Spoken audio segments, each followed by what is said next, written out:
Hey team, welcome back to my channel, and today I have a Stardew Valley video for you.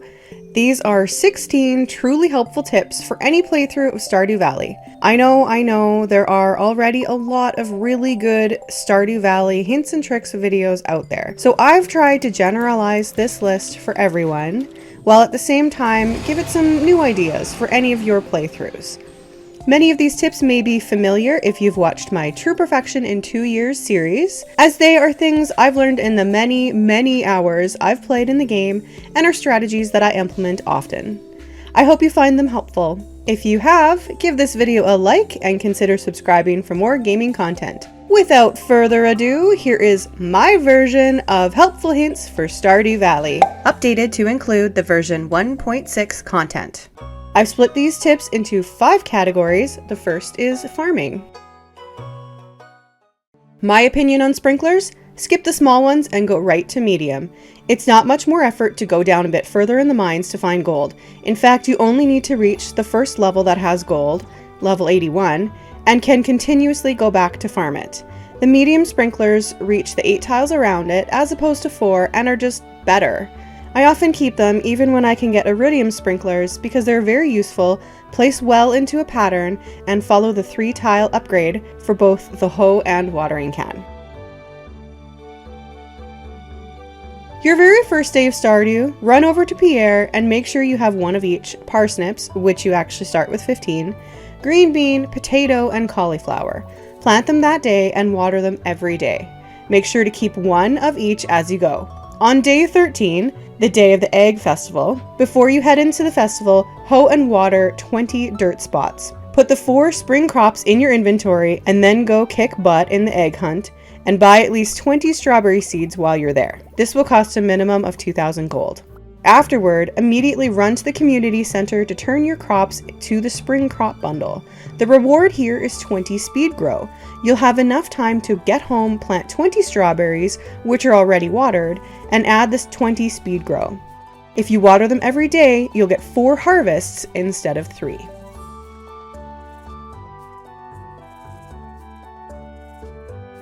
In my True Perfection run, I use this method a lot to make more money through crops. Similar to the strawberries, you are utilizing speed grow, except this time we need deluxe speed grow. Pierre sells the deluxe speed grow starting in year 2. You need to have everything done on day 1, spring year 2, but if you can hoe and water ahead of time, or get it all done in that one day, hoe, water, plant, and fertilize with deluxe speed grow, you can get 3 harvests out of cauliflower, rhubarb, starfruit, melon, and pumpkins. Bonus, you only have to plant the deluxe speed grow on the first day of each month, not every time you plant seeds that season.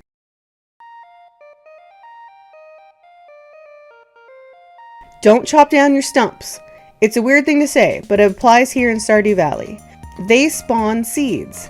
When you cut down trees, you don't get tree seeds until foraging level 1. So until level 1, which isn't that hard to get to, don't cut the tree stumps. I often leave the stumps, especially for oak and maple since there are less of them in the game, for as long as I can to collect many tree seeds. Plant the seeds to tap trees when they've grown, or turn extra seeds into the field snack for energy. When you finish a forage bundle in the community center, you're rewarded with Forage Seeds. These sell for a decent price early game, but if you're trying to get your foraging up faster, plant them. Then harvest them, turn those into seeds, and plant those seeds. Do this as much as you can for the entire season. Each forage you pick up, or harvest, counts as XP toward the foraging skill, and since version 1.6, a little bit toward the farming skill as well. I always pick the chance for double foraging items and then the forage Iridium quality items in the foraging skill tree. Mid to late game, getting truffles with Iridium quality is near the same price as truffle oil. Now add the chance to double those truffles and you've got a good money maker. There are townsfolk that love some forageable items, so giving them Iridium quality will increase friendship faster. Also, there's just something so satisfying about having everything pick up as one kind of quality and stack nicely in a bin. In my opinion, skip the training rod. While it may help you learn the fishing minigame or get a level up or 2, it has a major downside. You can't catch fish of any better quality than the default. If you can do the mini game somewhat decently, it's better to take the time to catch a bit more difficult fish for the sake of it being worth more gold and more XP. Maple bar, chowder, dish of the sea, fish taco, fish stew, escargot, fried eel, lobster bisque, shrimp cocktail, seafoam pudding, and sea jellies all have bonuses toward fishing. This will make your bar bigger and ease the fishing minigame. More about the sea jellies in a moment. But one of the easiest food to obtain for fishing is trout soup. Willy sells it for 250 gold and it provides a +1 to fishing. Yes, this isn't as high as some other recipes, but it's so easy to come by that it's worth the price. But even easier to get are the sea jellies. They were introduced in version 1.6. They give a +1 to fishing and can easily be caught in the ocean. These are actually easier to come by than trout soup and are free. If you don't want them, sell them in the bin or to Willy for decent gold in your early game. In spring of year 1, if you can work your fishing skill up to level 5+, although I recommend level 7, and to help things along get yourself a trout soup or a sea jelly. Anytime it rains, catfish can be caught in the river. It's a lot harder to catch, but it sells for 200 to 600 gold per fish. If you can manage to catch a bunch of them, it's good profit early game. Bonus from update version 1.6, Willy now sells catfish bait to make finding those catfish even easier. Hi team, I just wanted to pop in here to say, please leave a comment with your own tips and tricks for Stardew Valley. I'd love to make another helpful hints video featuring your best strategies and tips for the game. So make sure you leave that tip in the comments for a chance to get featured in a future video. Use your cave food for energy in the mines. Also good for the mines, salmon berries, available spring 15 to 18, and blackberries, available fall 8 to 11. And sometimes I like to eat low quality crops that don't sell for much gold to help out in the mines. Since the 1.6 update, now you can also find carrot seeds. They can be planted in spring, grow in 3 days, and give a really good amount of energy. Great for cave dives. The mines can be a slog in your early game, especially when you have the rusty sword or small steel sword. It may be worth the time to go back and unalive 80 bugs and insects for the insect head. It's a sword that does a decent amount of damage and can help in the mid-mine levels. But when you get to the frozen levels with skeletons, level 70 to 79, cross your fingers that one of them drops the bone sword. This sword is incredibly helpful, doling out 20 to 30 damage with bonuses to speed and weight. It might even rival Obsidian Edge.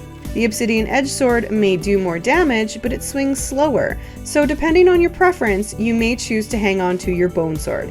Also, it's a bone sword. It's funny.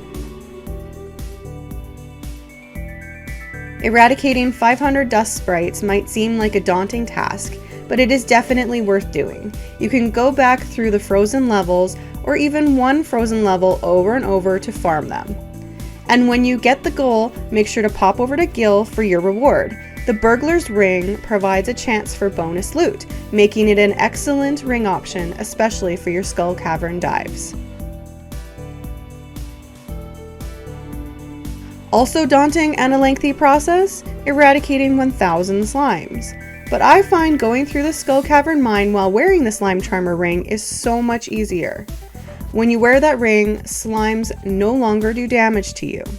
So just like the dust sprites, farm the same levels for green slimes to make the process easier. I recommend hitting up level 5 over and over like a slime killing zombie. In this final category, these tips are general strategies that might look a little different for everyone. Kegs are a huge source of profit, especially when you have the artisan perk. Make them as soon as you can. Put tappers on oak trees as early as possible and farm copper and iron in the mines. The faster you get this process going, the faster you'll be raking in the gold. Bees love flowers, we all know that, and the same applies to Stardew. If you plant flowers around your bee huts, the honey is worth more. Try it with fairy roses in fall. Learn which townsfolk love which gifts. Usually they love more than one thing. Then find the fastest, easiest way to get that item that works for you. For example, Robin loves spaghetti and peaches. Maybe it's easier for you to plant a peach tree, or maybe it's easier for you to buy spaghetti at the tavern. You'll have to do some trial and error to find your own hacks, but here are a couple that have worked for me. Give Alex high quality eggs early on and complete breakfast later when it's easier to make. Turn blackberries into cheap wine for both Leah and Harvey. Give the free coffee from the night market to Harvey. Put topaz in a crystallarium for free topaz nearly every day. Dwarf, Emily, and Clint love it. Do the same with diamonds. Some villagers love them and most at least like them. Pierre is the worst. Give him daffodils until you can more easily make his high maintenance ass better food. If you'd like to see an entire video on gifting the people of Stardew, let me know. I've got tips for every character. I hope these tips help you out in your next play of Stardew Valley. Remember to leave a comment with your own helpful tips, like the video if you've liked the video, and subscribe to my channel for more content. If you've enjoyed this video, you may also like my True Perfection in 2 Years series, linked in the description, and if you'd like to watch me experience the 1.6 content as I play it through for the first time, then good news! That chill series is coming to my channel soon. Thanks so much for watching, bye!